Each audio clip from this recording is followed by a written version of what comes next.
राजस्थान में सबसे दिलचस्प राजनीति अगर कहीं की देखनी है तो हाड़ौती की राजनीति देखनी चाहिए।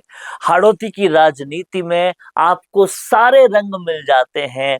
रंग मिल जाता है आपको जनबल का, रंग मिल जाता है आपको धनबल का, रंग मिल जाता है आपको अगड़ा बनाम पिछड़ा की राजनीति का, रंग मिल जाता है आपको बेहद शक्तिशाली लोगों का, क्योंकि यहाँ मुख्यमंत्री रही है वसुंधरा राजे, वो भी यहाँ से आती है। लोकसभा अध्यक्ष अभी भी है ओम बिरला, वो भी यहाँ से आते हैं।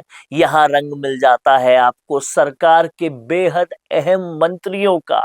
शांति धारीवाल यहाँ से आते हैं। यहाँ से कई सारे ऐसे लोग आते हैं जो कि सियासत को चलाने में बहुत अहम योगदान देते हैं।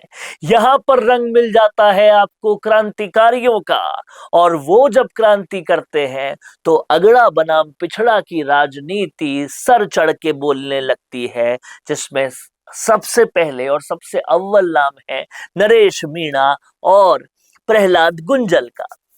अब ये राजनीति जो है वो और ज्यादा रंग बदलने वाली है, क्योंकि कहीं ना कहीं क्रांति अब रंग पकड़ रही है। क्रांति अब राइट ट्रैक पकड़ रही है। नरेश मीणा, जिन पर पहले बहुत आरोप लगे और कुछ हद तक वो सही भी थे कि वो शायद अपना ट्रैक गलत ले जा रहे हैं, अब उन्होंने राइट ट्रैक पकड़ लिया है, राइट मुद्दे पकड़ लिए हैं और बार बार विधानसभाएं बदलने की बजाय उन्हीं पे फोकस कर रहे हैं जिन पे उन्होंने पहले काम किया था, पहले थोड़े बहुत वोट पाए थे। अब नरेश मीणा ने ठान लिया है कि किसानों के जो रियल मुद्दे हैं उन पे काम करना है, और छबड़ा में किसानों को लेकर जा रहे हैं एसडीएम कार्यालय खाद के मुद्दों पर। खाद मिलनी चाहिए, समय पर मिलनी चाहिए, उचित मूल्यों पे मिलनी चाहिए। ये वो मुद्दे थे जिसने बड़े बड़े नेता बनाए, लेकिन अब शायद दूसरी राजनीति में लोग इन मुद्दों को भूल गए हैं, किसानों को भूल गए हैं। लेकिन नरेश मीणा ऐसे वक्त पर राइट ट्रैक पकड़कर सामने आए। अब नरेश मीणा से ऐसे ट्रैक पर किसान जुड़ रहे हैं, धनबल को बिल्कुल पराजित करते हुए जनबल जुड़ रहा है, और हाड़ौती में ये बदलता हुआ बदलाव जाहिर तौर पर कांग्रेस भी देख रही होगी।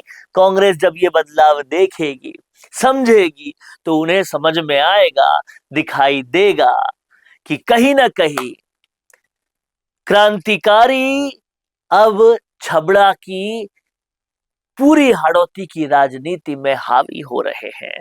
और फिर सचिन पायलट को तवज्जो चरम सीमा पर ऑलरेडी दे रही है कांग्रेस। अब उनके निकटतम और करीबी माने जाने वाले नरेश मीणा को भी तवज्जो देना शुरू करना पड़ेगा, क्योंकि जब दिखाई देगा कि जनबल साथ है तो बदलती हुई कांग्रेस नरेश मीणा को भी उनकी शर्तों पर अगर अपने साथ ले लेती है, तो हाड़ौती की राजनीति में कहीं ना कहीं कांग्रेस को और ज्यादा पावर मिलेगी, और कांग्रेस अपने उन दीमकों से भी निजात पाएगी जो कांग्रेस का खाते हैं, लेकिन कहते हैं कौन आला कमान। आला कमान सोनिया गांधी कौन है? वो तो अशोक गहलोत है। सिर्फ वो लोगों से निजात पाना जरूरी है जो कहते हैं कि राजस्थान मर्दों का प्रदेश है, यहां तो रेप होगा ही। धनबल बनाम जनबल की लड़ाई में जनबल के पास अगर कांग्रेस जाती है तो कांग्रेस को कहीं ना कहीं बहुत बड़ा शिफ्ट मिलेगा, और इस शिफ्ट को जनता देखेगी। 2028-29 के चुनाव में वो कांग्रेस को बहुत फायदा देने वाला है। तो क्या नरेश मीणा कि ये जो विजुअल्स आप देख रहे हैं, ये जो धनबल के बिल्कुल अपोजिट जनबल बन रहा है, वो जनबल हाड़ौती की राजनीति और बदलती हुई कांग्रेस में एक बड़ा बदलाव लाएगा या नहीं? लिख दीजिए कमेंट बॉक्स में। देखते रहिए द फैक्ट इंडिया।